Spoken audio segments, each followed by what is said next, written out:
Okay, the first situation I wanted to talk about is that of a descending object with an upward applied force. Now, a descending object, let's say this is the object, it's got a weight, a downward weight, and we have an upward applied force. That applied force might be greater or less than the magnitude, in magnitude, than the weight. So here we have an applied force with a magnitude that's greater than the weight. Here we have an applied force with a magnitude that's less than that of the weight. We also have some downward velocity. It doesn't have to be the same in both cases. And of course the length of the velocity vector is independent of the length of the weight vector because velocity and weight are not measured in the same units.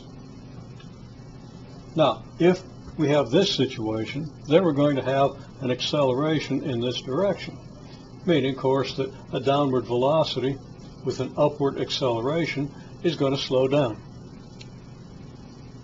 In this case, the acceleration is downward, the velocity is downward, and the object is going to speed up, acceleration being in the same direction as the velocity.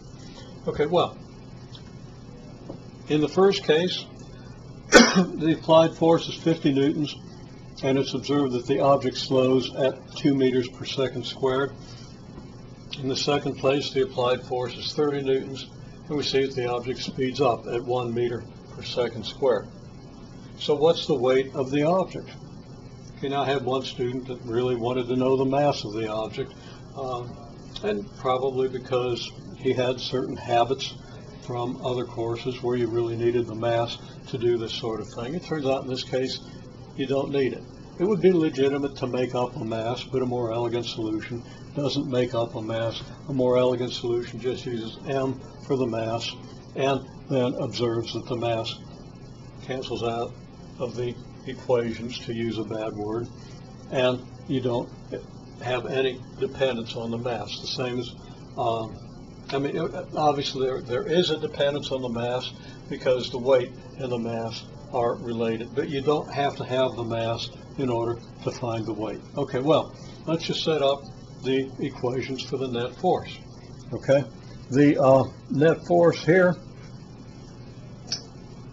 and I can embellish this a little bit. You've got F net, and we're going to divide the net force by the mass. Because we know the acceleration, we know that the net force divided by the mass is equal to the acceleration. When the acceleration is plus 2 meters per second squared, which would correspond to the positive direction being upward, then what's our net force? Our net force is 50 newtons, our applied force, our upward applied force minus the weight. So that divided by the mass is going to be net force divided by mass, is going to be the acceleration. And here,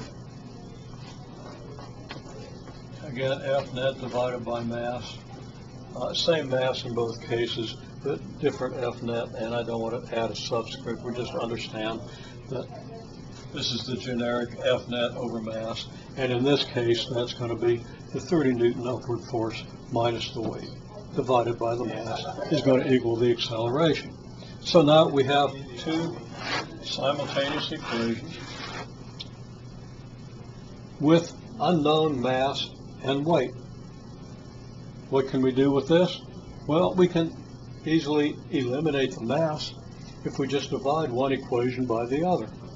Now we could multiply through by the mass, divide by the 2 meters per second squared, solve this for mass, plug that in down here. We would end up with essentially the same thing, as you can verify.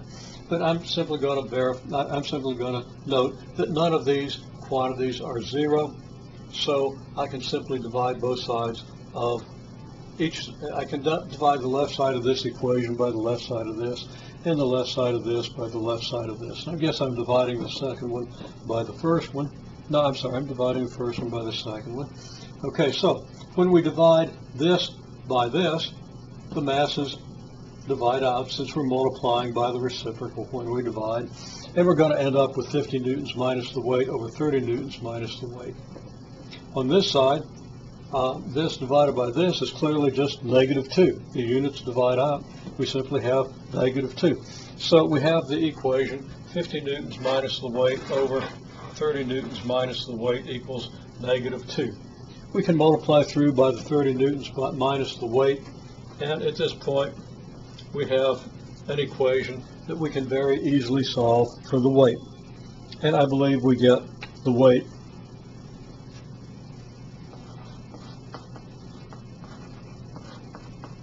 is 36 2/3 newtons. I said 2/3 and I wrote 2/2. I'm having a problem today. When I write seconds, I want to write 2. When I write a 3, I want to write 2. Let me fix that. Okay, again, it's very easy to solve this equation. Just be careful. And I believe this is what you get. And I'll notice that 0 is 1/3 of the way from this acceleration to this acceleration.